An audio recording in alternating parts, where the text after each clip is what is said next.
Hello नमस्कार मेरे प्यारे दोस्तों, आप सभी का स्वागत है टारगेट क्लासेस कोटा में। आज हम आ चुके हैं रेट मुख्य परीक्षा के लिए राजस्थान जीके प्लस जो सामान्य ज्ञान दे रखा है आपका 80 अंक प्लस 50 अंक बराबर 130 अंक। इसका ब्रह्मास्त्र 2 है ये, और हर ब्रह्मास्त्र के अंदर शानदार क्वेश्चन आपको करवाए जा रहे हैं। पूरे सिलेबस के अकॉर्डिंग है ये, बिल्कुल एग्जाम पैटर्न पे है, बिल्कुल आपके स्तर के अनुसार है, जिस अकॉर्डिंग वहां पे पेपर हो सकता है। ठीक है ना, तो बढ़ते हैं मेरे प्यारे दोस्तों, और क्लास को शेयर जरूर कीजिएगा, सब्सक्राइब जरूर कीजिएगा। बढ़ते हैं देखो पहले क्वेश्चन पे। इसमें राजस्थान की कला संस्कृति, इतिहास और भूगोल सभी के महत्वपूर्ण क्वेश्चन लिए जा रहे हैं, बिल्कुल आपके सिलेबस के अकॉर्डिंग। ठीक है, तो इसके पहले क्लास 1 हो चुकी है, क्लास 2 है, और हर क्लास को लीजिए लगातार, आपके एग्जाम भी आ चुका है। देखो पहला क्वेश्चन देखो, अति शुष्क आंशिक सिंचित क्षेत्र है ना। देखो अति शुष्क आंशिक सिंचित क्षेत्र कृषि जलवायु प्रदेश को में कौन सा जिला शामिल नहीं है। देखो क्वेश्चन को अच्छे से पढ़ना है, और एग्जाम होल के आधार पे ही आपको सोल्व करना है क्वेश्चन को, तभी तो आप महसूस कर पाओगे क्वेश्चन इजी लगा या कठिन लगा, कैसा लगा। अति शुष्क आंशिक सिंचित क्षेत्र है कृषि जलवायु प्रदेश। देखो हमारे राजस्थान के कृषि जलवायु प्रदेशों को 10 भागों में बांटा गया है। कितने खंड में बांटा गया है? 10 खंड के अंदर बांटा गया है। और सबसे बड़ा कृषि जलवायु जो प्रदेश है, सबसे बड़ा कृषि जलवायु जो प्रदेश है वो यही वाला है। कौन सा है मेरे प्यारे दोस्तों? ये है अति शुष्क आंशिक सिंचित क्षेत्र है, और इसको बोलते हैं फर्स्ट सी के नाम से जाना जाता है। अति शुष्क आंशिक सिंचित क्षेत्र को, ये सबसे बड़ा राजस्थान का कृषि जलवायु क्षेत्र है, ध्यान रखना। और इस सबसे बड़े कृषि जलवायु क्षेत्र के अंदर हमारे राजस्थान के जो जिले आते हैं ना, वो कौन कौन से आते हैं? देखो एक तो आता है बीकानेर, और एक आता है मेरे प्यारे दोस्तों जैसलमेर, और एक आता है चूरू। ये जो 3 जिले हैं ना, बीकानेर, जैसलमेर, चूरू, ये तीनों अति शुष्क आंशिक सिंचित क्षेत्र वाले जलवायु प्रदेश में आते हैं। और ये सबसे बड़ा जलवायु प्रदेश है, जो इसको बोलते हैं फर्स्ट सी के नाम से जाना जाता है। किस नाम से? फर्स्ट सी के नाम से जाना जाता है। जबकि सबसे छोटा जो जलवायु प्रदेश है, सबसे छोटा कृषि जलवायु प्रदेश है, वह 4th बी है मेरे प्यारे दोस्तों, ध्यान रखना। कौन सा है? 4th बी है। अब यहां क्वेश्चन कैसे सोल्व करना है कि अति शुष्क आंशिक क्षेत्र में कौन सा जिला नहीं आता है? तो देखो बीकानेर तो आता है, जैसलमेर भी आता है, चूरू भी आता है, कौन सा नहीं आता है? बाड़मेर नहीं आता है मेरे प्यारे फ्रेंड्स। क्यों नहीं आता है? देखो बाड़मेर, और ध्यान रखना बाड़मेर और जोधपुर वाला जो क्षेत्र है, ये दूसरे जलवायु प्रदेश के अंदर आएगा, फर्स्ट ए के अंदर आएगा। ये किसके अंदर आएगा? फर्स्ट ए के अंदर आएगा। ये शुष्क जलवायु क्षेत्र के अंदर है। किसके अंदर है? शुष्क जलवायु क्षेत्र के अंदर है बाड़मेर वाला। तो यहां से हमें ध्यान रखना है। और अति शुष्क आंशिक सिंचित क्षेत्र सबसे बड़ा कृषि जलवायु प्रदेश तो है ही सही, पर इसका जो वैज्ञानिक अनुसंधान केंद्र है ना इस वाले क्षेत्र का, वो बीकानेर के अंदर ही है। कहां पर? बिचवाल बीकानेर के अंदर है। ध्यान रखना, वैज्ञानिक अनुसंधान केंद्र। चलो अगले प्रश्न की ओर बढ़ते हैं। ऐसे ही क्वेश्चन आपके एग्जाम सभी तरफ से कवर हो सकता है आपका क्वेश्चन, बिल्कुल आप इसी पर ध्यान रखते हुए यहां पर भी ध्यान रखोगे तो आपका इंपॉर्टेंट क्वेश्चन नहीं निकलेगा यहां से। ठीक है, अब देखो क्वेश्चन संख्या 2 की तरफ बढ़ते हैं। देखो क्वेश्चन संख्या 2 है, राजस्थान का केंद्रीय शुष्क क्षेत्र अनुसंधान संस्थान। देखो आपके अनुसंधान संस्थान दे रखे हैं, इसका मतलब जबे जो ही नहीं पढ़ना उसके अंदर, महत्वपूर्ण, और उसकी अच्छे से क्वालिटी आपको याद होनी चाहिए। देखो इसको बोलते हैं अपन क्या? कांजरी बोलते हैं। क्या बोलते हैं? सेंट्रल एरिड जोन है ना, कांजरी।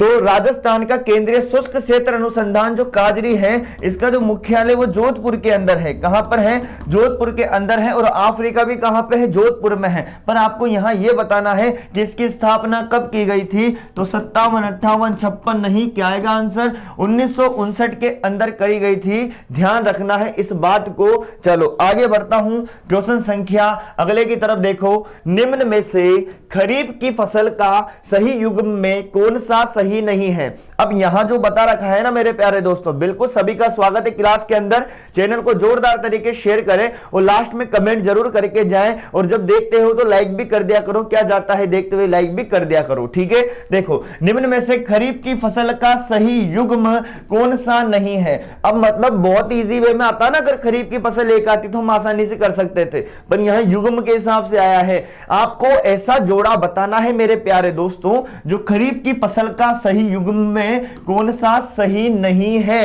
खरीफ की फसल का सही युग्म में कौन सा सही नहीं है, मतलब इनमें से देखना है कि ऐसा कौन सा जोड़ा है जो पूरी तरह से खरीफ का नहीं है, खरीफ का नहीं है, तो कहीं ना कहीं उसके अंदर रबी और जायद की फसल हो सकती है, ये आपको देखना है। तो देखो बाजरा बाजरा बाजरा बाजरा ये सब किसके हो गए, खरीफ के हैं, ठीक है। मूंगफली भी खरीफ का, कपास भी खरीफ की, मूंगफली भी खरीफ का और कपास भी खरीफ का। तो यहां से तो डिसाइड नहीं हुआ, खरीफ की फसलें आ रही सारी की सारी ही, ठीक है। सोयाबीन खरीफ की, मक्का खरीफ की, मोट भी किसकी है, खरीफ की है। पर जो जीरा है ना, ये जीरा, तो जीरा जो है ये रबी की फसल है, किसकी है, रबी की फसल है। तो ये वाला जो जोड़ा है ना, ये वाला जोड़ा सी वाला जो युग्म है, ये पूरी तरह से खरीफ का नहीं है मेरे प्यारे दोस्तों। क्यों नहीं है, क्योंकि इसके अंदर जो जीरा है ये रबी की फसल हो गई ना, इस वजह से ये वाला युग्म नहीं है। इस पैटर्न के आधार पर मैं ये समझाना चाहता हूं कि आपका इस पैटर्न से क्वेश्चन बन सकता है इस तरीके से, तो जरूर ध्यान रखें, ठीक है। 3 प्रकार की फसलें रहती है, सभी को पता है, खरीफ, रबी और जायद की जो फसलें होती है, सभी की फसलें आप याद कर लीजिएगा अच्छी तरीके से, ध्यान रखना। और जो गेहूं की फसल होती है उसके लिए कौन उपयोगी रहती है, मावट, ध्यान रखना, ठीक है। पश्चिमी विक्षोभों से होने वाली हवाएं मावट होती है, भूमध्य सागरीय चक्रवातों से, शीतकालीन जो होती है वर्षा, सर्दियों में होने वाली वर्षा, सब मावट कहलाती है। क्वेश्चन आ जाता है वहां से भी। चलो आगे बात करते हैं, बहुत ही महत्वपूर्ण क्वेश्चन है, राजस्थान में पेट्रोलियम उत्पादन क्षेत्र। राजस्थान में पेट्रोलियम उत्पादन क्षेत्र कितने जिलों में फैला हुआ है, यह बताना है आपको, कितने जिलों में फैला हुआ है, 14, 16, 9 या 12 जिलों में। इस तरह से देखो, पेट्रोलियम उत्पादन क्षेत्र की बात करें तो इंपॉर्टेंट है, छपने के लायक जो लिखने वाला हूं, छपने वाला पॉइंट है, ध्यान रखना। एक तो है जैसलमेर बेसिन, कौन सा बेसिन है, जैसलमेर बेसिन, इसे सेल्फ बेसिन के नाम से भी जाना जाता है। एक है बीकानेर नागौर बेसिन है मेरे प्यारे दोस्तों, कौन सा है, बीकानेर नागौर बेसिन है, याद रखना जरूर, इंपॉर्टेंट है क्वेश्चन, इसलिए ही लिख रहा हूं मैं आपके यहां, ठीक है ना। उसके बाद में देखो बाड़मेर सांचौर बेसिन है, कौन सा है, बाड़मेर सांचौर बेसिन भी है, ये ध्यान रखना। और एक है विंध्यन क्षेत्र है ना, कौन सा है, विंध्यन प्रदेश है ना, विंध्यन क्षेत्र याद रखना, विंध्यन बेसिन याद रखना, क्या याद रखोगे, विंध्यन बेसिन। देखो अब क्वेश्चन कैसे आएगा सुनना, निम्न में से कौन सा पेट्रोल उत्पादन क्षेत्र नहीं है, तो देखो जैसलमेर बेसिन है सर, बीकानेर नागौर बेसिन ये भी है, बाड़मेर सांचौर बेसिन ये भी है, विंध्यन बेसिन ये भी है। तो आपको वहां पे आ जाएगा इस तरह से, फर्स्ट, सेकंड, थर्ड, फोर्थ, कौन सा है कौन सा नहीं है, ये ध्यान रखना। तो ये चारों के चारों जो बेसिन है ना, ये बेसिन के नाम आपको याद रखने हैं। अब इन बेसिन के अंदर भी क्या होता है मेरे प्यारे दोस्तों, जिले आते हैं। जैसे देखो ये जो जैसलमेर बेसिन है ना, तो इसके अंदर एक जिला आता है, कौन सा, जैसलमेर, कौन सा आता है, जैसलमेर आता है। अब बीकानेर नागौर बेसिन जो है ना, बीकानेर नागौर बेसिन, तो देखो एक तो इसके अंदर बीकानेर संभाग के 4 ही जिले आते हैं, बीकानेर, गंगानगर, चूरू और हनुमानगढ़, 4 जिले तो ये हो गए। 5वां एक कौन सा हो गया, नागौर हो गया है ना। तो यहां भी आप देख लीजिए नागौर भी इसके साथ हो गया, तो 5 जिले तो लगभग इसके अंदर हो गए, ठीक है। उसके बाद हम बात करें बाड़मेर सांचौर बेसिन के अंदर, तो एक तो बाड़मेर हो गया और एक सांचौर जालोर हो गया, ठीक है, तो 2 जिले और हो गए, ठीक है। उसके बाद में देखो विंध्यन कगार क्षेत्र के अंदर हम बात करें तो कोटा, बूंदी, बारा, झालावाड़ आ गया। उसके बाद में यहाँ पे भीलवाड़ा वाला एरिया भी आ जाता है। तो इस तरह से हम जोड़े तो देखो 1, उसके बाद में ये 2, 3, और उसके बाद ये 7 और 11, तो इस तरह से और भी है भीलवाड़ा, चित्तौड़गढ़ वगैरह जिले, तो टोटल मिला के 14 जिले हो जाएंगे। कितने जिले हो जाएंगे, 14। इस बात से ये बताना चाहता हूं मेरे प्यारे दोस्तों कि जैसलमेर बेसिन के जिले भी आप याद कर लेना, बीकानेर नागौर बेसिन के भी याद कर लेना, बाड़मेर सांचौर बेसिन के भी याद कर लेना, और विंध्यन बेसिन के भी आप याद कर लेना। कोटा, बूंदी, बारा, झालावाड़ के अलावा भीलवाड़ा, चित्तौड़गढ़ ये जिले भी इसके अंदर आते हैं विंध्यन बेसिन के अंदर, और सारे के सारे क्षेत्र पेट्रोलियम उत्पादन से संबंधित हैं, ठीक है ना। ये 14 जिले याद रखना, इंपोर्टेंट क्वेश्चन है, और ये तो छपने का पूरी प्रबल संभावना है, ध्यान रखना इस वाले पॉइंट की। चलो आगे बढ़ता हूं, अब अगले क्वेश्चन पे आते हैं भाई, देखिएगा अगला क्वेश्चन देखो, बिल्कुल भी कठिन क्वेश्चन ऐसे समझ रहे होंगे आप, क्वेश्चन ऐसे ही आते हैं, पहचान में भी हमें आते हैं, लगते भी इजी हैं पर आंसर गलत हो जाते हैं। तो यही तो होता है खेल मेरे प्यारे दोस्तों। देखो अब आगे की बात करते हैं, निम्न में से राजस्थान में रॉक फास्फेट की खदानें। अब देखो क्वेश्चन को अच्छे से पढ़ना आप लोग। देखो हम क्या करते हैं पता है, निम्न में से राजस्थान में रॉक फास्फेट, और बिल्कुल राइट हो गया झामर कोटड़ा, ये बिल्कुल गलत हो गया है आपका, ध्यान रखना कैसे है, अच्छे से पढ़ना वहां पर। अब लग तो सीधा रहा था, फिर हमें आने के बाद तो देखो सभी सीधे लगते हैं प्रश्न, पर वहां है मेन गेम, ठीक है। निम्न में से राजस्थान में रॉक फास्फेट की खदानें कहां पर स्थित नहीं है, ये ध्यान रखना, कहां पर स्थित नहीं है। तो झामर कोटड़ा उदयपुर के अंदर तो क्या है खाने, है ना। तो यहां तो नहीं का बताना है ना, तो हमारा आंसर तो गलत हो सकता है ना। अचरोल, अचरोल जो है मेरे प्यारे दोस्तों ये भी जयपुर में है। कहां पर है? जयपुर में है। ये भी रोक फास्फेट से ही संबंधित है। बिरमानिया कहां पर है?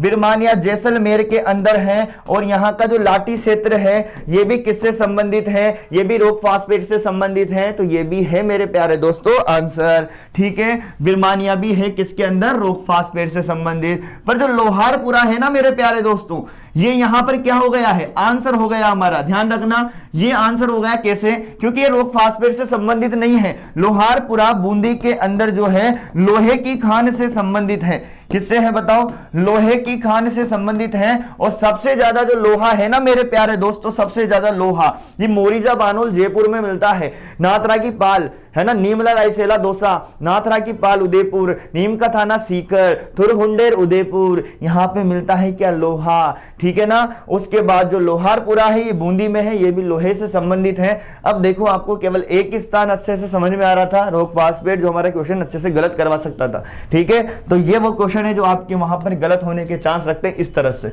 देखो अगला क्वेश्चन है क्वेश्चन संख्या 6। देखो प्यारे दोस्तों जो पेपर में पूछा जाएगा वो सब आपको आता है, ठीक है। बस है तो वहां पे प्रेजेंट की जरूरत कि आप किस तरह से वहां पर बैठे हुए हो। प्रेजेंट आपका पूरी तरह से है नहीं है एग्जाम पर, ठीक है। अब अगले क्वेश्चन पे देखो, क्वेश्चन संख्या 6। दी मेवाड़ शुगर मिल लिमिटेड के संबंध में कौन सा कथन सही नहीं है, सही सुमेलित नहीं है? मतलब यहां पे जो चारों स्टेटमेंट दिए गए हैं ये the Mewar sugar mill limited के संबंध में दिए गए हैं। अब आपको बताना है कि कौन सा यहां पर सही नहीं है उसके संबंध में, ठीक है ना। देखो ये राजस्थान की प्रथम चीनी मिल है, तो ये बात तो क्या है? सही है मेरे प्यारे दोस्तों। तो यही आंसर नहीं है, क्यों? क्योंकि यहां तो सुमेलित नहीं है, ये बताना है। इसकी स्थापना भोपाल सागर चित्तौड़गढ़ में हुई, ये भी बिल्कुल सत्य बात है। और आपका पता है द मेवाड़ शुगर मिल वाला टॉपिक खत्म हो जाएगा इस क्वेश्चन के साथ ही, ठीक है। इसकी स्थापना 1937 ईस्वी में सार्वजनिक क्षेत्र में हुई। और अगली लाइन है इसकी स्थापना 1932 ईस्वी में निजी क्षेत्र में हुई। तो ध्यान रखना इसकी स्थापना 1932 में हुई है और निजी क्षेत्र में हुई है। तो ये वाला स्टेटमेंट बिल्कुल राइट है, ये भी राइट है और ये भी राइट है। पर हमारे प्रश्न का आंसर तो ये वाला है जो गलत लाइन दे रखी है, ध्यान रखना। ये वाला है कैसे कि द मेवाड़ शुगर मिल है ना, उसकी स्थापना 1937 में नहीं हुई। कब हुई थी? 1932 में। और ये सार्वजनिक क्षेत्र का नहीं है, निजी क्षेत्र का है। तो ध्यान रखना इसी वाला है जो असंगत दे रखा है, असत्य दे रखा है, झूठी हुई बात लिख रखी है यहां पर।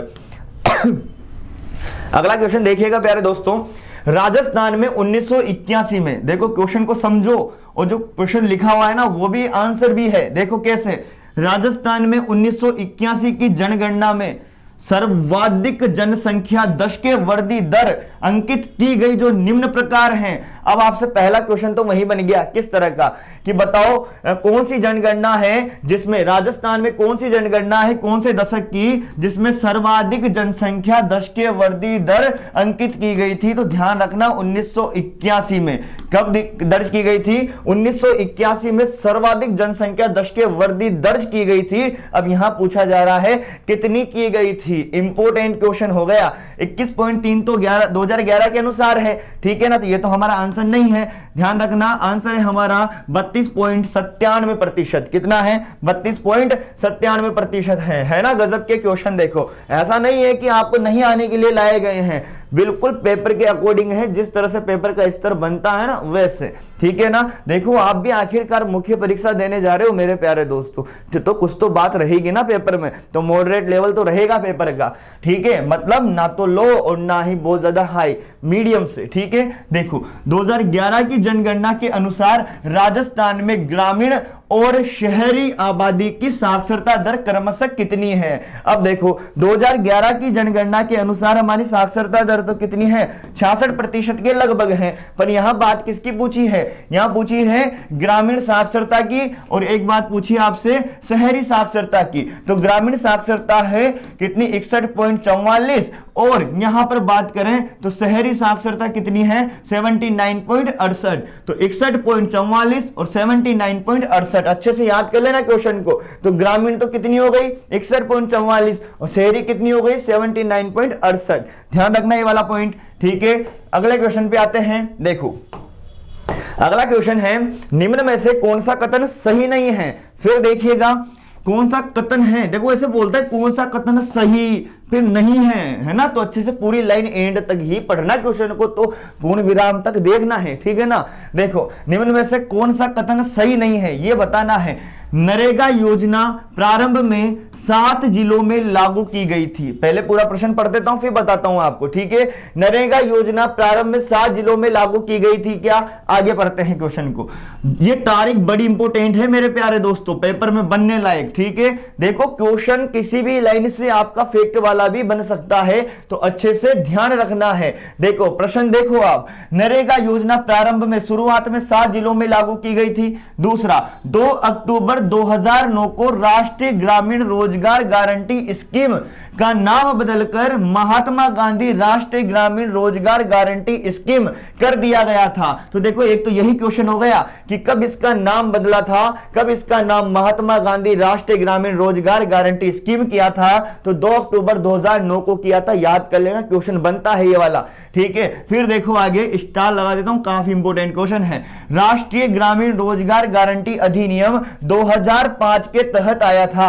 बिल्कुल सही बात है, राष्ट्रीय ग्रामीण रोजगार गारंटी जो अधिनियम था ना 2005 में आया था, पर ये वाला अधिनियम जो लागू हुआ था ना ये 2006 में हुआ था प्यारे दोस्तों। पर ये कथन सही है क्योंकि अधिनियम की बात करिए तो 2005 में आया था, ठीक है ना। फिर देखो राष्ट्रीय ग्रामीण रोजगार गारंटी योजना का तीसरा चरण 1 अप्रैल 2008 से प्रारंभ हुआ है। कब से हुआ है 1 अप्रैल 2008 से। तो ये बात भी बिल्कुल सत्य है, ये बात भी बिल्कुल सत्य है और ये वाली बात भी बिल्कुल सत्य है। इसमें 100 दिन का रोजगार दिया जाता है और नरेगा योजना प्रारंभ 7 जिलों में नहीं हुई थी मेरे प्यारे दोस्तों, शुरुआत में 6 जिलों में हुई थी। कितने जिलों में हुई थी, ध्यान रखना 6 जिलों में हुई थी। तो यहां से जो सही कथन नहीं है वो ये वाला है जो बिल्कुल सही नहीं है, ठीक है ना। चलो आगे बढ़ते हैं, अब अगले क्वेश्चन पर आ जाते हैं। देखो है ना शानदार क्वेश्चन, अच्छे से बिल्कुल आपके एग्जाम के अकॉर्डिंग कितने क्वेश्चन कवर किए सवाल ने, सारे महत्वपूर्ण, ठीक है ना। अब देखो आगे बढ़ते हैं।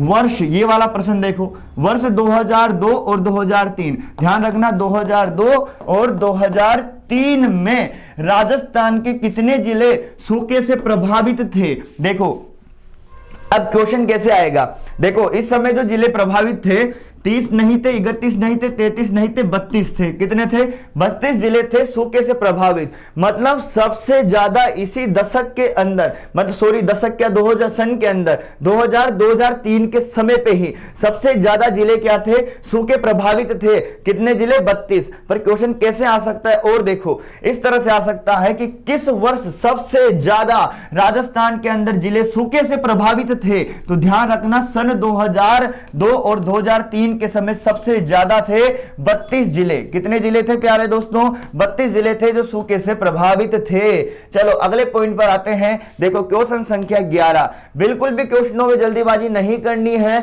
चाहे आप स्पीड से सुनो कैसे भी सुनो, पर हर एक प्रश्न अच्छे से देख के जाना है, बस इतना ध्यान रखना। क्योंकि हर एक प्रश्न आपका क्या है वहां पर नौकरी की तरफ बढ़ाता है तो नौकरी से घटाता है, इस चीज का जरूर ध्यान रखना, ठीक है। राजस्थान को निम्न में से किस स्रोत से सर्वाधिक ऊर्जा प्राप्त होती है। बिल्कुल भी जल्दबाजी मत करना, ऐसे सौर ऊर्जा लगा लो और आप सोचो कि हो गया मेरा राइट, ऐसे नहीं, प्रश्न को अच्छे से पढ़ना है। बार बार बोल रहा हूं मैं आपसे, राजस्थान को निम्न में से किस स्रोत से सर्वाधिक ऊर्जा प्राप्त होती है।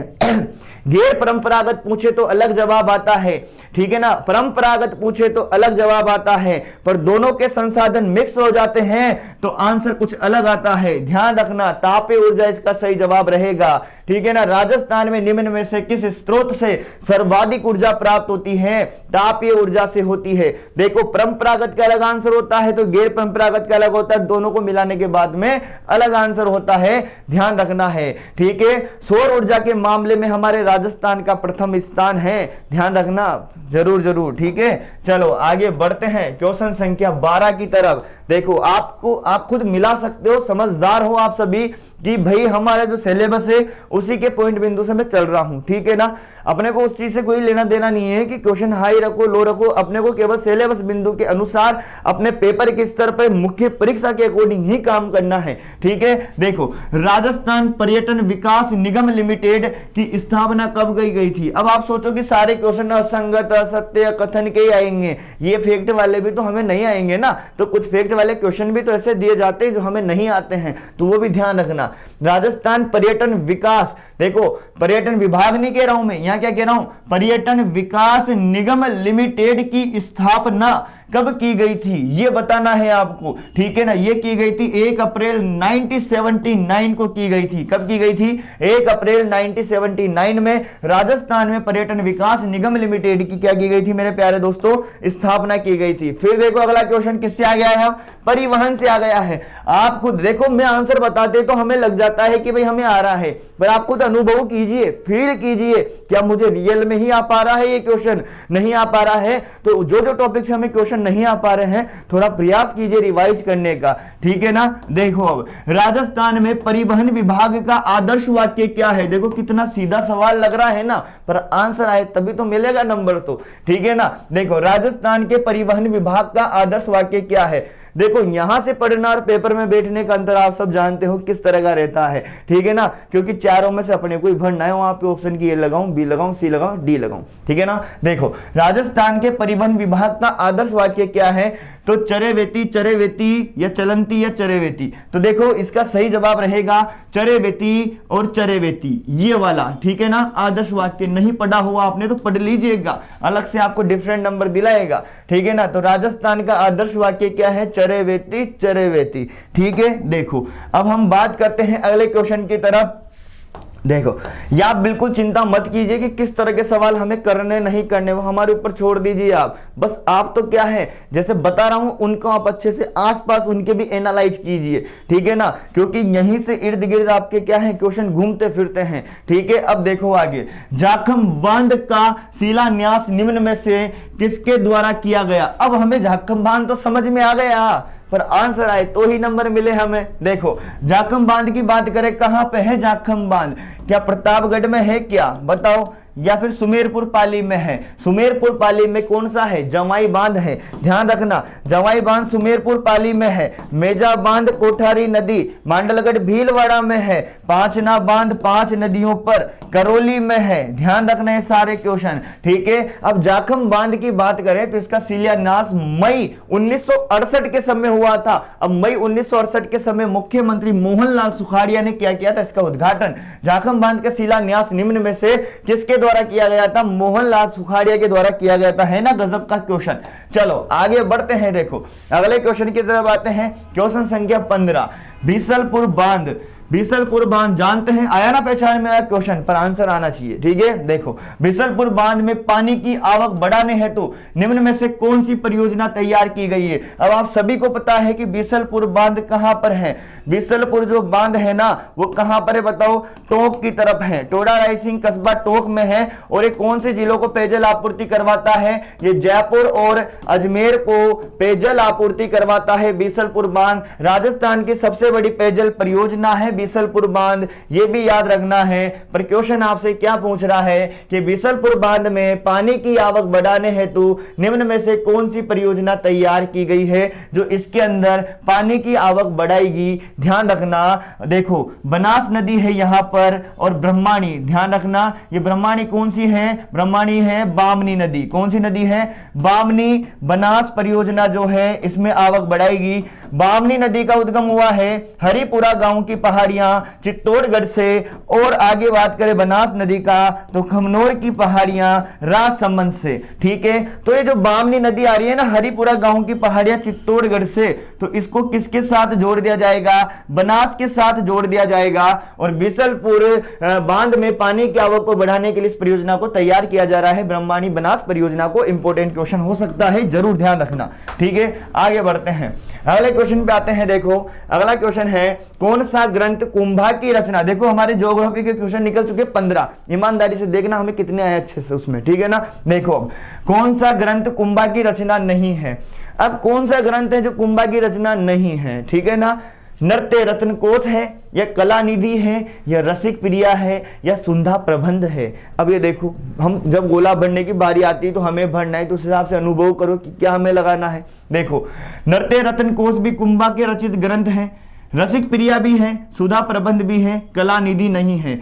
कला निधि क्यों नहीं है, ये मंडन के पुत्र, किसके पुत्र, मंडन के पुत्र गोविंद के द्वारा रचित है। किसके द्वारा रचित है, मंडन के पुत्र गोविंद के द्वारा रचित है कला निधि ग्रंथ, ध्यान रखना। ये हुआ ना क्वेश्चन। अगर इतना बढ़ते हैं अब क्वेश्चन संख्या 17 को, देखो कितना गजब का क्वेश्चन तैयार किया है मैंने आप लोगों के लिए। देखो अब देखो क्वेश्चन को अच्छे से देखना, पैटर्न को देखना, काफी क्वेश्चन आपके तैयार भी हो रहे हैं इसमें से और भी एक्स्ट्रा। देखो निम्न में से कौन सा सही युग्म है, निम्न में से कौन सा सही युग्म है, ठीक है ना, जिसमें सभी राजपूत सरदार खानवा के युद्ध में बाबर के विरुद्ध राणा सांगा के पक्ष से लड़े थे, ठीक है ना।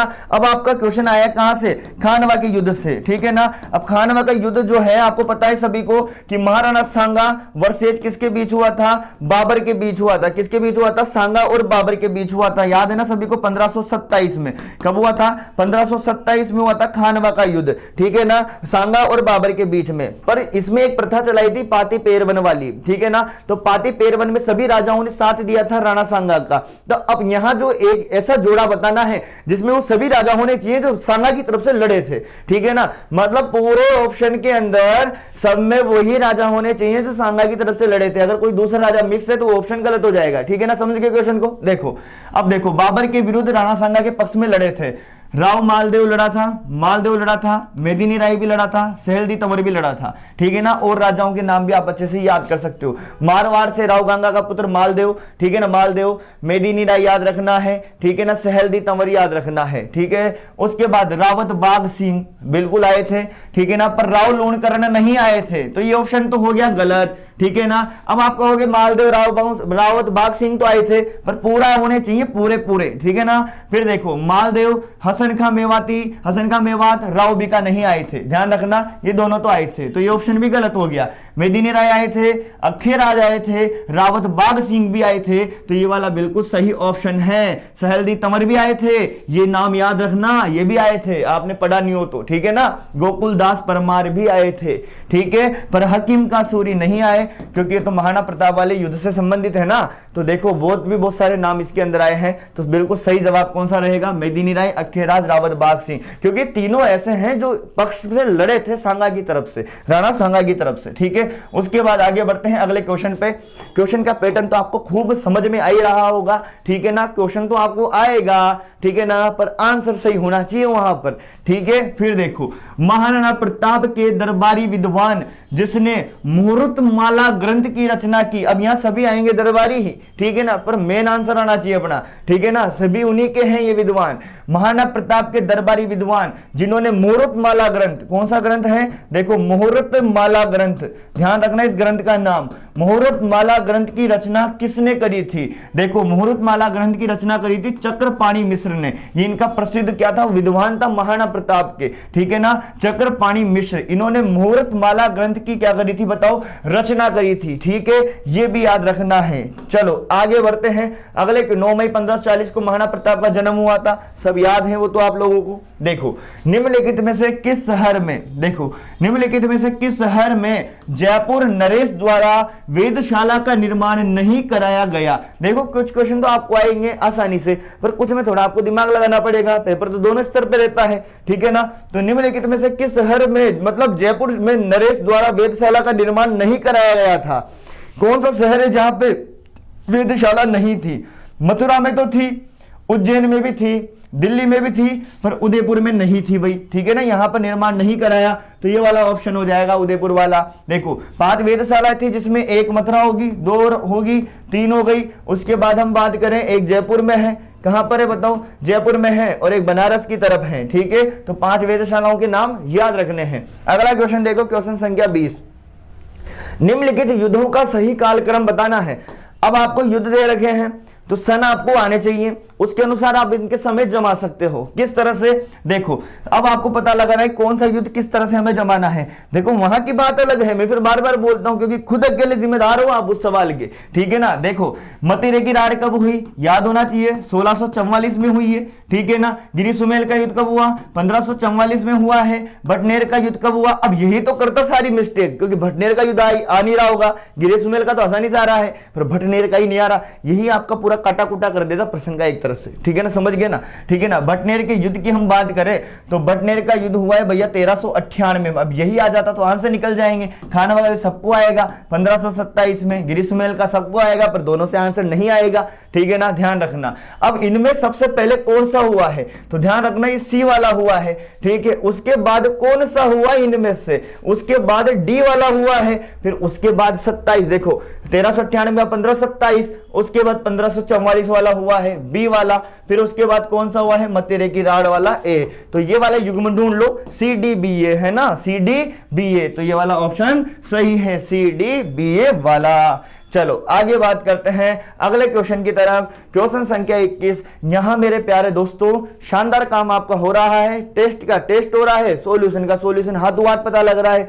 ऐसा तो आपको यूं नहीं लग रहा होगा कि इसका मुझे पहले टेस्ट देना चाहिए, बिल्कुल आजमा के देख लो अपने आप को और हाथों हाथ सॉल्यूशन भी देख लीजिए, ताकि क्वेश्चन भी तैयार होंगे और आपका समय भी बचेगा, ठीक है ना। देखो आगे, अब अंग्रेजों द्वारा मेवाड़ भील कोर की स्थापना किस वर्ष की गई थी। अब मेवाड़ भील कॉर्पस की जो स्थापना हुई थी वो 1837 में हुई थी। कब हुई थी, 1837 में हुई थी, पर ये पूरी तरह जो प्रारंभ हुई थी ना ये 1841 में हुई थी। इस चीज का ध्यान रखना, कहीं पे सन दिखे अगर 1837 नहीं आए तो 1841 वाला भी राइट रहता है, ध्यान रखना। पर ये इंपॉर्टेंट है, मेवाड़ भील कोर की स्थापना किस वर्ष हुई थी, 1837 में, ठीक है, याद रखना, खेरवाड़ा उदयपुर की तरफ। अगला क्वेश्चन है क्वेश्चन संख्या 22। देखो राजस्थान के क्वेश्चन, देखो राजस्थान के कोटा राज्य में 1857 के महान विद्रोह का नेतृत्व करने वाले कौन थे, मतलब कोटा से संबंधित कौन थे, महान नेतृत्व करने वाले किसके अंदर, 1857 के अंदर। तो पंडित नेनूराम शर्मा या विजय सिंह पथिक, नहीं। लाला हरदयाल, मेहराब खां तो थे पर लाला हरदयाल नहीं थे, ठीक है ना। कुशाल सिंह या राम सिंह या फिर लाला जय दयाल या फिर मेहराब खां, ये दोनों नाम बहुत अति महत्वपूर्ण है, आंसर यही है, ठीक है ना। इनका संबंध कहां से है, दोनों का संबंध है 1857 की क्रांति कोटा से संबंधित है। पर ध्यान रखना इनका खुद का संबंध कहां से है, धौलपुर से संबंधित है लाला जयदयाल, और मेहराब खां किससे संबंधित है, कोटा से। पर क्वेश्चन जब आता है ना कोटा राज्य में 1857 क्रांति से महान विद्रोह किसने किया, तो ये ध्यान रखना लाला जयदयाल मेहराब खां का नाम आता है, ठीक है। उसके बाद अगला क्वेश्चन सुनना, क्वेश्चन संख्या 23। देखो क्वेश्चन संख्या 23 को देखो, पढ़ो अच्छे से, समझना है।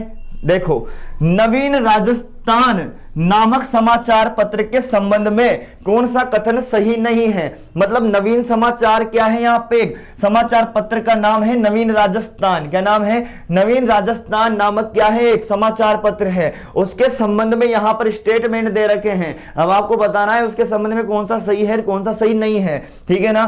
तो नवीन राजस्थान ये 1922 ईस्वी में राजस्थान सेवा संघ के द्वारा प्रकाशित समाचार पत्र है, याद करते चलो, आंसर है ये और भी, ठीक है ना। नवीन राजस्थान नामक समाचार पत्र कब प्रकाशित हुआ, तो याद आएंगे आपको 1922 में, किसके द्वारा किया गया, राजस्थान सेवा संघ के द्वारा किया गया है।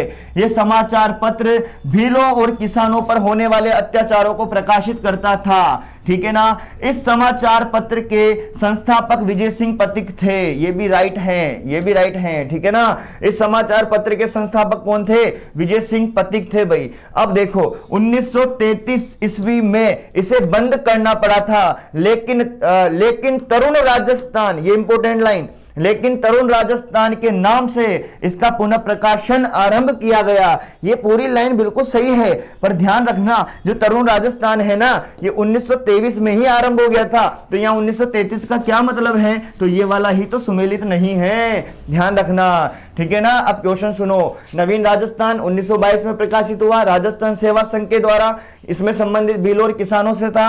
इस समाचार पत्र के संस्थापक विजय सिंह पथिक थे।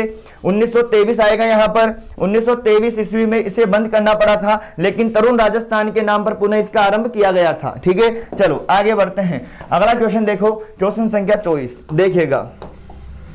अगला क्वेश्चन है, निम्न में से किसके द्वारा वीर भारत सभा का गठन किया गया था? किसके द्वारा वीर भारत सभा का गठन किया गया है? बताओ किसके द्वारा किया गया है? केसरी सिंह बारहट के द्वारा। चेतावनी चुंगटिया सुना होगा नाम आपने, ठीक है ना। चलो आगे बात करें क्वेश्चन संख्या 25 की तरफ। स्वतंत्रता पूर्व, अगला क्वेश्चन है, स्वतंत्रता पूर्व भीलवाड़ा में महिला आश्रम, मतलब 1944 के समय की बात है ये। स्वतंत्रता पूर्व भीलवाड़ा में महिला आश्रम की स्थापना किसने करी? नारायणी देवी वर्मा ने करी है। ध्यान रखना, महिला आश्रम की स्थापना भीलवाड़ा के अंदर, ठीक है। अगले क्वेश्चन पे बढ़े, क्वेश्चन संख्या 26। देखो क्वेश्चन संख्या 26 को देखेगा, 26 अक्टूबर 1936 कौन सी तारीख है? 4 अक्टूबर है, सॉरी 4 अक्टूबर 1936 में वेद मेघाराम ने, मघाराम या मेघाराम नाम आता है, किस स्थान से बीकानेर प्रजामंडल की स्थापना करी? तो क्वेश्चन ऐसे याद रखना है आपको, बीकानेर प्रजामंडल की स्थापना कब हुई? 4 अक्टूबर 1936 में हुई है। कब हुई है? 4 अक्टूबर 1936 में हुई है। किसने करी है? वेद मेघाराम ने करी है। और उसके बाद हम बात करें, इसकी स्थापना जो हुई थी ना, ये बीकानेर गंगानगर मुंबई से नहीं हुई, ये कोलकाता से हुई थी। कहां से हुई थी? कोलकाता से। तो इसलिए ही क्वेश्चन इंपोर्टेंट है ये, ठीक है ना, बीकानेर मत लगा देना इसमें।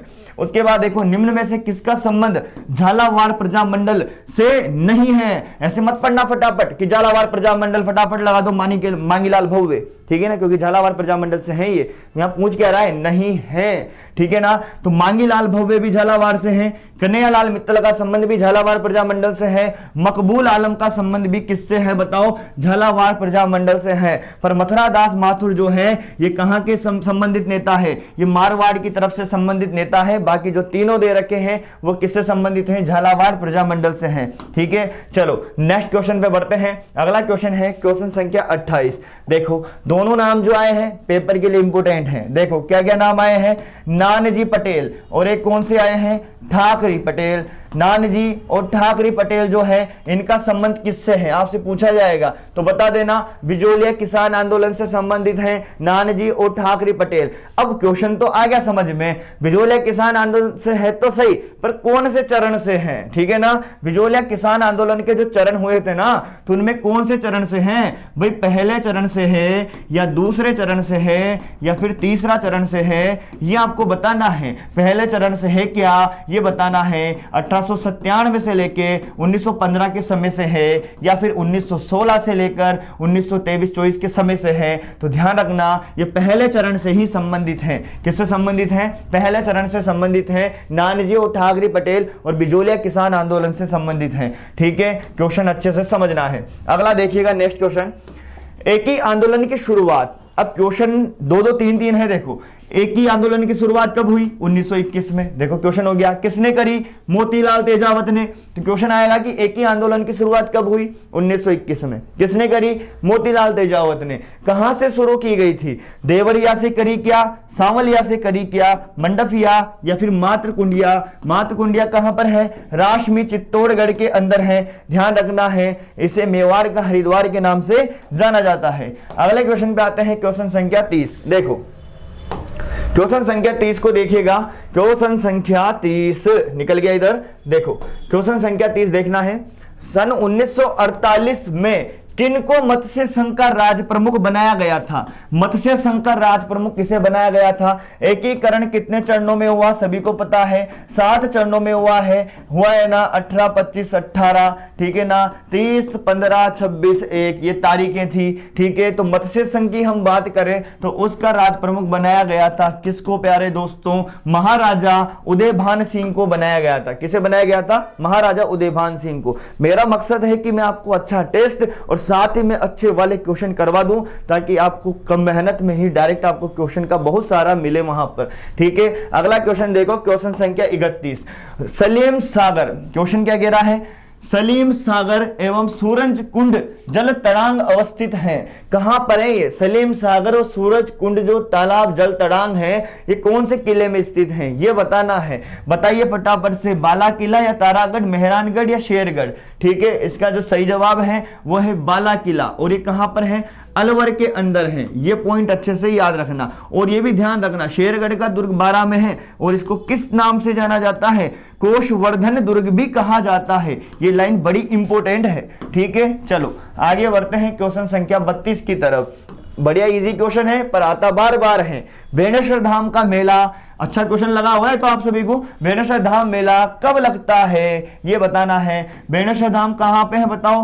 नवाटपुरा गांव है, डूंगरपुर। ध्यान रखना कहाँ पे है? नवाटपुरा गांव डूंगरपुर में है। यहाँ पर त्रिवेणी संगम काफी इंपोर्टेंट है भाई। त्रिवेणी संगम जो है काफी इंपोर्टेंट है। कौन सा है? सोम, माही और जाखम है। ये ध्यान रखना। सोम नदी का उद्गम कहाँ से होता है? बीछा मेड़ा की पहाड़ियों से होता है, ऋषभदेव उदयपुर। माही नदी का उद्गम ओम मोरू की पहाड़ी से होता है, मेहद झील मध्य प्रदेश से होता है। जाखम नदी का उद्गम कहां से होता है? भंवर माता की पहाड़ियां, छोटी सादड़ी, प्रतापगढ़ से होता है मेरे प्यारे दोस्तों। और त्रिवेणी संगम कहां होता है? ये बेणेश्वर धाम गांव में, नवाटपुरा गांव बेणेश्वर धाम डूंगरपुर में होता है। और यहां पर आदिवासियों का कुंभ भी लगता है। क्या लगता है? आदिवासियों का कुंभ भी लगता है। यहां पे संत माऊजी ने शिवलिंग की स्थापना करी थी, खंडी शिवलिंग है। और माघ पूर्णिमा को यहां पे मेला लगता है। जबकि ज्येष्ठ पूर्णिमा के अंदर हम बात करें, ज्येष्ठ पूर्णिमा नहीं सॉरी ज्येष्ठ अमावस्या की बात करें अगर, तो सहरिया का कुंभ लगता है सीताबाड़ी 12 के अंदर। चैत्र पूर्णिमा को हनुमान जयंती मनाई जाती है। आगे बढ़ते हैं अगले क्वेश्चन की तरफ। क्वेश्चन संख्या 33। देखो क्वेश्चन संख्या 33 को देखिएगा। पांचवें जैन तीर्थंकर, कौन से? पांचवें जैन तीर्थंकर भगवान सुमति नाथ जी का मंदिर भगवान सुमति नाथ का प्रसिद्ध मंदिर कहां पर है? बीकानेर, बाड़मेर, जालोर, हनुमानगढ़। कहां पर है? देखो सुमति नाथ का जो मंदिर है वो बीकानेर के अंदर है। और ये पांचवें जैन तीर्थंकर भगवान से संबंधित है, ठीक है। आपने नाम सुना होगा ना, भांडा शाह जैन मंदिर। सुना है नहीं सुना बताओ? अब ऐसे तो आपको आ जाएगा। भांडा शाह जैन जो मंदिर है सुमति नाथ के मंदिर के नाम से भी जाना जाता है। और इसी मंदिर को क्या कहा जाता है बताओ? घी तेल वाला मंदिर भी कहा जाता है। क्या कहा जाता है? घी तेल वाला मंदिर के नाम से भी इसको जाना जाता है, सभी को पता है, ठीक है ना। वो तो आप पहचान जाते पर इस तरह से पहचानना था इसको, ठीक है ना। ऐसा मत होने देना कि आपको क्वेश्चन आ रहा होता है फिर भी वहां नहीं करके आए आप, तो फिर हमारा तो याद करना वेट चल गया ना। तो ध्यान रखना इस बात का। प्रसिद्ध 84 खंभों की छतरी बूंदी में, वाह कितना सीधा सवाल आया है ना। देखो प्रसिद्ध 84 खंभों की छतरी बूंदी में स्थित है। सर बिल्कुल समझ में आ रहा है पर ये किसको समर्पित है ये बताना है। भगवान विष्णु को या भगवान शिव को या श्रीनाथ जी को या कोई नहीं। बार बार आता है सवाल। 84 खंभों की है, ध्यान रखना है, बूंदी में है। और अनिरुद्ध सिंह के दा भाई इन्होंने क्या करवाया था? इसका निर्माण करवाया था, ठीक है। पर भगवान विष्णु या भगवान शिव, तो इसका जवाब रहेगा भगवान शिव को समर्पित है। किसको समर्पित है? भगवान शिव को। फिर देखो आगे बात करते हैं, अगला क्वेश्चन देखिएगा, बिल्कुल अच्छा क्वेश्चन है। मेवाड़ शैली का प्रसिद्ध चित्रित ग्रंथ कल्पसूत्र के प्रसिद्ध चित्रकार कौन है? अब ये चारों जो है ना, पहले तो ये याद कर लो आप कि चारों का संबंध किससे है? चारों का संबंध मेवाड़ से ही है। कहां से है? मेवाड़ के प्रसिद्ध चित्रकार हैं साहिबदीन, हीरानंद, कमलचंद्र और धनसार, ठीक है ना। तो ध्यान रखना मेवाड़ शैली का प्रसिद्ध चित्रित ग्रंथ था कल्पसूत्र। तो ये किसने चित्रित किया था? धनसार ने किया था। किसने किया था? धनसार ने। किसने किया बताओ? धनसार ने किया था इसको चित्रित ग्रंथ। किसको? कल्पसूत्र को। कौन सा चित्रित ग्रंथ है? कल्पसूत्र।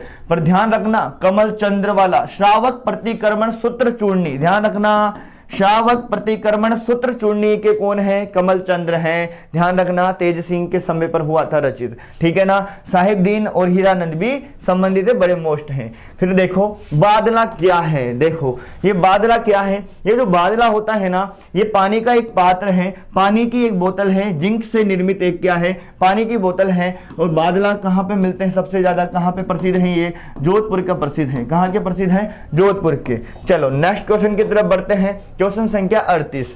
कर्णा भील का किस वाद्य से संबंधित है? कर्णा भील का संबंध किस वाद्य का प्रसिद्ध वादक है? जो कर्णा भील है वो किसका वादक कहते हैं? कर्णा, फटाफट आंसर मत लगा देना, ठीक है ना। ये आपके लिए होते हैं ऐसे, अगर जल्दी से करने होते हैं तो, ठीक है। ये तो गलत है जवाब, ठीक है। तो नड़ से संबंधित है, नड़ वाद्य यंत्र से संबंधित है। किससे है? नड़ वाद्य यंत्र से संबंधित है कर्णा भील। फिर देखो आपके मेरे 40 क्वेश्चन करवा रहा हूं जो 80 नंबर के आने वाले हैं आपके। फिर जोड़ दूंगा मैं क्वेश्चन अभी जल्दी आपके, पर ये ध्यान रखना मैं आपके लिए कोशिश कर रहा हूं कि पूरा आपके एग्जाम के पहले के 5 या 6 मंथ का करंट अफेयर्स मोस्ट इंपोर्टेंट का एक वीडियो डाल दूं बना के, आप कहो तो, ठीक है ना, क्योंकि काफी महत्वपूर्ण क्वेश्चन बनाऊंगा मैं आपके लिए उसमें। देखो अब क्वेश्चन संख्या 38 पे ध्यान दो। भारत के पर इस क्लास को मत छोड़ो क्योंकि ये बहुत महत्वपूर्ण क्लास रहेगी आपके लिए। भारत के सबसे लोकप्रिय लोक नृत्य में शामिल घूमर किस जनजाति द्वारा प्रारंभ किया गया है? अब क्वेश्चन का स्टैंडर्ड देखो, आप अच्छे से समझ में आएगा, फिर आंसर पे दिक्कत तो, ठीक है। भारत के सबसे लोकप्रिय लोक नृत्य में शामिल घूमर किस जनजाति द्वारा प्रारंभ किया गया था? मतलब ये लोक नृत्य घूमर प्रसिद्ध है, पर ये किस जनजाति के द्वारा प्रारंभ किया गया था शुरुआत में? ये बताना था। मीणा, ग्रासिया, सहरिया, भीलो। बताओ भील का है, सहरिया, ग्रासिया या मीणा? तो ग्रासिया इसका सही जवाब है, ध्यान रखना। तो ग्रासिया का प्रसिद्ध नृत्य कौन सा है? वाल्लर नृत्य है। वाल्लर, कूद, मांदल, लूर, जवारा, मांदल, लूर, जवारा, रायण, ये सब किसके हैं बताओ? ये सब किसके हैं? ग्रासिया के हैं, ठीक है ना, ध्यान रखिएगा। चलो नेक्स्ट पर बढ़ते हैं, अगले क्वेश्चन पर। अगला क्वेश्चन है, निम्नलिखित में से कौन सा निर्गुण उपासक नहीं है? ये आपके दे रखा है लोक संत संप्रदाय, उससे संबंधित क्वेश्चन है। कौन से हैं जो निर्गुण उपासक नहीं है? मतलब निर्गुण उपासक नहीं है तो इसका मतलब वो कौन से हैं? सगुण वाले हैं। कौन से हैं? सरगुण उपासक हैं वो, ठीक है।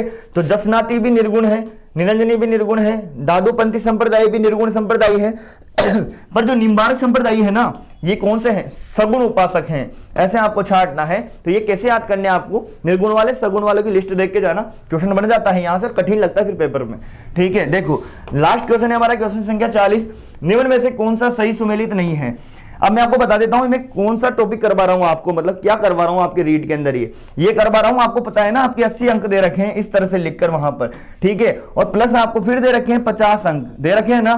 तो मतलब इसका मतलब क्या हुआ 40 क्वेश्चन हुए ना, तो जो 80 अंक वाला है पूरा पैटर्न है जो 40 किए हैं आपने, ध्यान रखना इस बात को, अच्छे से समझा रहा हूं, ठीक है। और ये जो 25 क्वेश्चन रहेंगे ये अंक अलग हैं, जो आपको डायरेक्ट टॉपिक वाइज ही कर लेना है। अनुसंधान केंद्र, प्रतीक चिन्ह वगैरह ऐसे डाल दूंगा मैं। राजस्थान की राजनीतिक प्रशासनिक सेवा वगैरह मोस्ट है, ठीक है। अब ये क्वेश्चन वाले कवर हो गए, मतलब ये पूरे वाले, ये इधर से पूरे कवर हो गए यहाँ पे, ठीक है। निम्न में पूरा सिलेबस कवर किया गया है, तो रोजाना कवर रहेगा। अच्छे से क्लास को एंजॉय कीजिए, याद करिए, ठीक है ना। नहीं आ रहा है तो उस पर गौर कीजिए, ऐसा ना सोचिए कि ये नहीं आ रहा वहां आ जाएगा। देखो क्वेश्चन ऐसे ही आते हैं, बचना है, एक एक नंबर भी बड़ा काम का होता है। देखो तो गलत नहीं होने देना है किसी भी हाल में, गलत वही होता है। देखो प्रश्न, देखो अधिकतर हमारे प्रश्न क्या रहते हैं, सही तो होते हैं, पर कुछ हमारे आए हुए तो गलत होते हैं ना। तो उन आए हुए को बचा लो बस। मेन तो पहला काम ये करो, जो हमें प्रश्न आ रहे हैं गलत हो गए तो उनको बचा लीजिए ना, ज्यादा पढ़ने से बढ़िया उनको बचा लिया जाए, तो उसमें नंबर बढ़ जाएंगे आपके। निम्न में से कौन सा सही सुमेलित नहीं है? देखो बहुत इंपॉर्टेंट क्वेश्चन है, गलत होता है बार बार। यहाँ तो बड़ा इजी लगता है, पर पेपर में दिखते तो जाने का समझ में बिगड़ जाता है मामला कि मरु महोत्सव लगाऊं कि ऊट महोत्सव लगाऊं, यही कंफ्यूज बढ़ता है सबसे ज्यादा। तो ध्यान रखना, मरु महोत्सव कहाँ पे? जैसलमेर में, क्योंकि वहां पे इतनी गर्मी हो जाती है, मरु मरु होता हमारा जीव अंदर से, ठीक है ना। तो मरु महोत्सव कहाँ पे? जैसलमेर में, ठीक है ना। ऊंट महोत्सव बाड़मेर में नहीं जी, कहां पर बताओ? बीकानेर में। कहां पे है? बीकानेर के अंदर है ऊंट, ठीक है। हाथी महोत्सव जयपुर से संबंधित है, ग्रीष्म महोत्सव माउंट आबू से संबंधित है। तो इनका सही सुमेलित नहीं है, तो ये वाला सुमेलित नहीं है क्योंकि ऊंट महोत्सव बीकानेर से संबंधित है। कैसी लगी मेरे प्यारे दोस्तों क्लास? अब आपने लाइव तो देखी है, पर इस लाइव को देखने के बाद जो कमेंट करते हैं ना वो परमानेंट रहते हैं, तो उन कमेंट को जरूर करके जाए, ताकि मैं जवाब दे सकूं, ठीक है। धन्यवाद मेरे प्यारे दोस्तों।